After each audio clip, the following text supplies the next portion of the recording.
Let's begin. Yo, yo, yo. What's good, y'all? It's your boy Fro Thizzle in the building. What up, everybody? It's Casper. And we're going to review the 1983 film, the absolute horrendous Jaws 3D.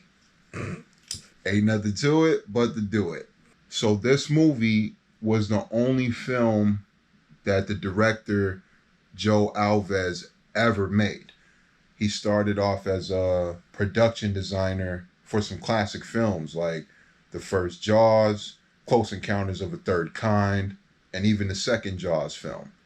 So for him to step up from a production designer and helm the third Jaws film as a director is quite an achievement. Yeah, honestly, I have no idea how he even got that part, to be honest. It should look like a PBS episode. To see this movie for the first time was actually pretty dope because I've seen the first one and I saw the fourth one, I think I said. Yeah, I saw the fourth one. Seeing the 3D is funny as fuck. I have a little beef with the movie, but we'll get to that in a little bit. So yeah, for sure. So you mentioned Jaws 4, Jaws the Revenge. And 3 and 4 are notoriously known for being the worst movies, not only in the Jaws franchise, but two of the worst movies that ever existed in planet Earth. This is a film that you can sit and tear it apart to shreds, laugh at all the horrendous choices and all the bad filmmaking that took place in this fucking movie. Yeah, you can basically tell it was his first time because the beginning scene, it shit made no sense. The fish that you're just staring at for a good 30 seconds had a lot of screen time, so it was really random from the beginning. This movie also has a pretty decent cast. I mean, you got Dennis Quaid as the main guy. You got Louis Gossett Jr. playing the bad guy of sorts. But even good actors like that can't save a piece of shit movie like this. Yeah, I like Louis. You know, he was definitely, you can tell he was trying to make that movie more on point. I mean, him reading that script, he laughed at it, you know, but his scenes were the most focused on scenes. The directors were probably super lit or drunk. It seemed like they were fine with whatever they had because this shit was super goofy, but his scenes and his shots were okay, I guess, you know, like you said, he's a good actor. So there's two writers of this film, Richard Matheson and Carl, I'm not going to say his fucking last name.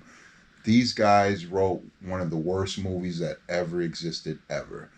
It's awkward when they're, you know, at SeaWorld. Those are awkward employees. It was just weird. It was corny, to be honest. The idea of it being at SeaWorld and having the Jaws, you know, shark terrorizing that seems like a great idea. The execution isn't good at all. The shark looks absolutely fucking terrible. I mean, the shark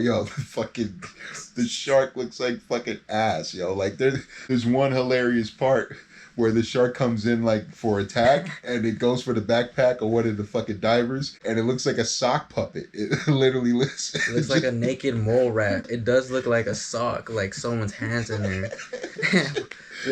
What makes me laugh too, you said the posters, what they do, they ripped off the first one. When you pop in the Blu-ray disc for Jaws 3D, the shark pops up, but it's the same shark from the very first fucking movie poster. So they didn't even bother to put the shark from Jaws 3D on the Jaws 3D poster. Fails. That's a straight fail.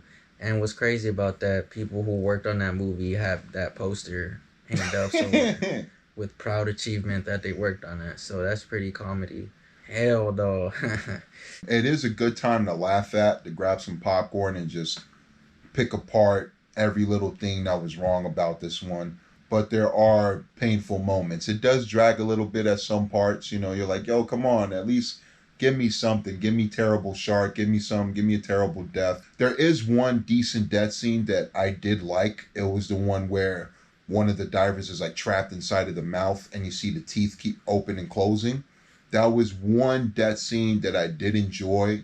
Yeah, so one of the points I wanted to make basically is a little beef I had. Watching the movie from the beginning, I already knew the whole setup looked like a prison for these animals. And then there was a scene where Catherine, she's over here talking to one of my boys named Casper in the water, and she's talking to him like she's knowing the lingo of their language, and I could see from the look of Casper's eyes that he's in a prison and he just wants to get out there. I just felt for that. That was my only little beef in the movie. That dolphin was Casper. I felt for the homie, and I wish he can get out. I hope was doing well during that film. I just felt really bad, and jeez, I just hella beef right there. I knew he wanted to get out. He was screaming for help, literally. The homie Casper's in there, and he needed help. So that's what I wanted to say. So random, but yes. Free the brother Casper the dolphin. Free the homie Casper from SeaWorld. And one thing I want to say about this movie, I didn't see no penguins, but it's good we didn't see no penguins. But still, SeaWorld has penguins, and there was no penguins in the movie. It's supposed to be a horror movie, and you do not get scared even once. I don't know what's the shark looks like a rubber mole rat. It does look like a sock. Those eyes look hilarious. There's shots in the movie where the camera's trying to focus on the shark, trying to look like it's scary. Super fail. Looks like a robot. So overall, we came to our conclusion, and we both met at the same rating for this film. Before watching this movie, Jaws 3D, I wasn't going to give it higher than a 3 because of it being 3D. But after giving the watch, I give Jaws 3D a 2 out of 10. That's it, y'all. Thank y'all for watching. Tune in. Subscribe. Subscribe to my brother right here. Peace. What up is Casp? Yes, sir. That's how we do it. Stay tuned for some more reviews. And yes, sir. We out. Peace, nigga. Peace, y'all. Yeah, so also to mention, like, with my boy Casper, not only was he crying for help, homegirl was trying to speak on some fake white Google Translate, just straight white Spanish. That's not how you talk to, like, people named Casper like that. Shit had me hot. All I did and all I could do was just stare and just stare in awe and just, like, just straight damn shame.